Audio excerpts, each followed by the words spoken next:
Voilà, donc le groupe en fait il est né, si je pense bien, en janvier l'année passée, mais officialisé en avril à l'hôtel de ville. Et puis bon là on s'est donné différents objectifs à atteindre, donc en termes d'éducation à la finance alternative, donc d'éducation à l'investissement socialement responsable et les monnaies complémentaires bien entendu. Et c'est l'aspect monnaie complémentaire qui a primé, je veux dire c'est là que l'engouement s'est créé.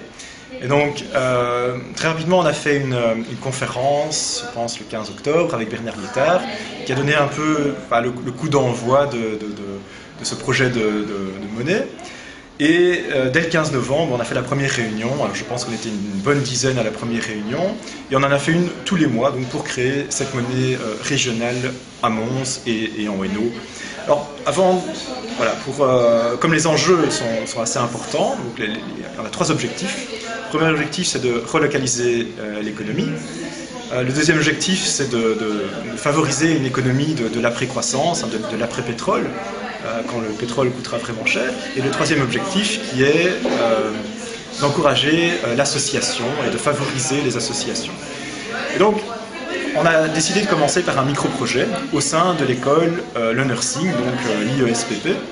Et donc, dans ce micro-projet, comment ça va fonctionner? Eh bien, les élèves vont pouvoir obtenir des replis de 2 façons différentes. Alors, la première façon, c'est en les achetant avec des euros, avec 3% de réduction pour les inciter. Et la deuxième façon de les acheter, c'est de donner des cours particuliers à d'autres étudiants. Donc, celui qui donne le cours aura 5 repis, parce que cette monnaie on l'appelle le repi, je ne l'ai pas encore dit, donc repi qui vient de repieur, l'éclabousseur montois qui se trouve au jardin du Mailleur, qui est un peu ce petit rebelle, ce Gavroche. Donc ce rebelle, ça allait très bien avec les monnaies contre la monnaie dominante. Donc voilà, donc les étudiants peuvent obtenir des repis en donnant des heures de cours.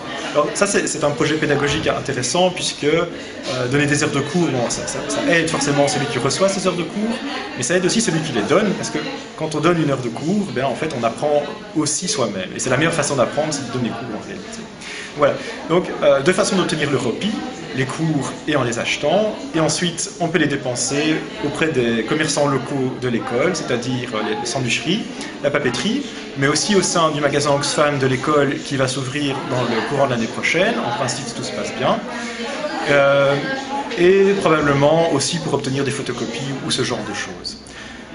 Les commerçants ensuite vont pouvoir échanger ce repi contre des euros à nouveau en payant une taxe de 5 à 10% qui va permettre en fait de financer ces cours de soutien scolaire. Ça c'est la première étape qui va donc s'étaler.